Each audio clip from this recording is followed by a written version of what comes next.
Thank you and welcome to the show this morning.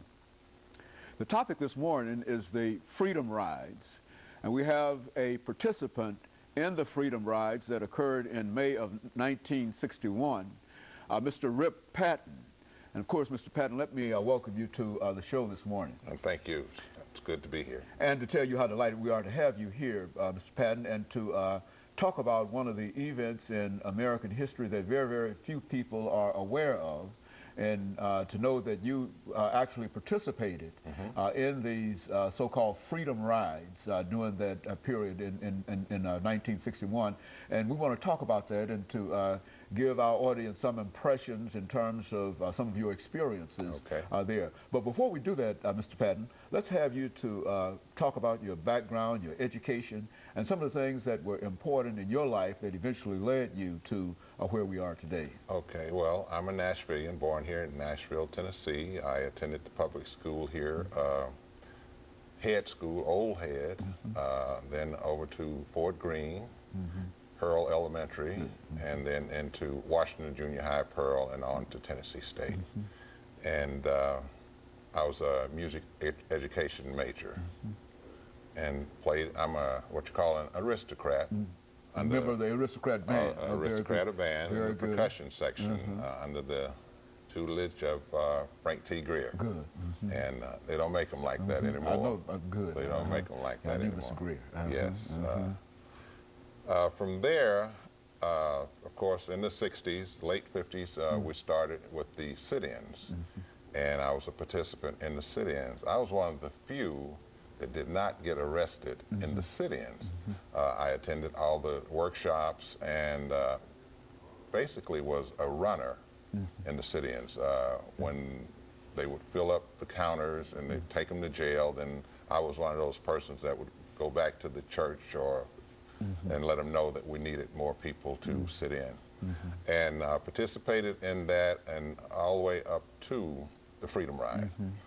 And I got involved in the Freedom Ride because I think the whole Nashville group got involved because one of our own was a part of that, the original Freedom Ride, which was John Lewis. He started in Washington, D.C. with the original Freedom Ride. And he stayed on that Freedom Ride until it reached Atlanta, Georgia.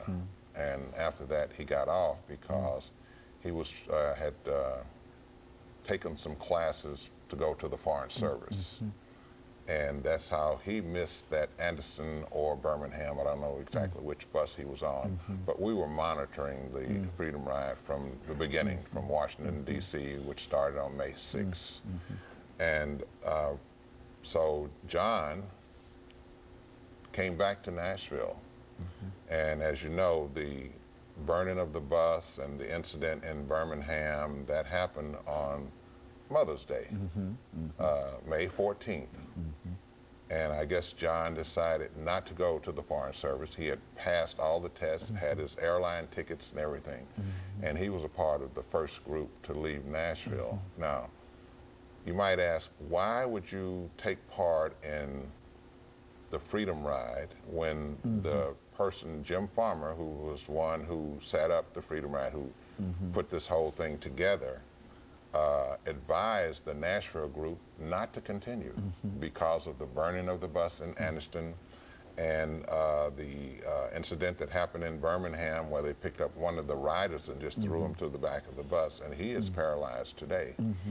And Diane Nash talked to Jim Farmer. When they left Anniston and Birmingham, they went to New Orleans. And she talked to him, and he advised her not to send anybody else on the Freedom Ride. It was just too dangerous. Before we get into that, this concept of the Freedom Ride itself, who came up with that idea, and what really prompted a belief that you could do that? Well, I mean, you say the original Freedom Riders. I mean, who were these individuals? Did they come up with the original idea of doing James Farmer. He was the director of CORE, C-O-R-E, Congress of Racial Equality. And he came, I think he was the one that came up with that idea. And so the idea... He put a team together, I think it was 6 blacks, 6 whites, and they were testing the facilities in the Greyhound and Trailway bus terminal. according to the federal law, you should be able to use the facilities, but they were testing the law to make sure that that's the way it was, that you could actually use these facilities.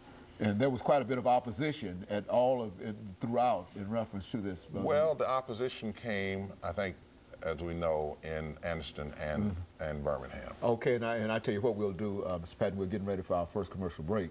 When we come back, we'll give you an opportunity to take that second segment and to simply develop this idea about those individuals who participated, including yourself. And of course, we'll be back with our audience following this very, very short commercial break. Hi. The guest is Mr.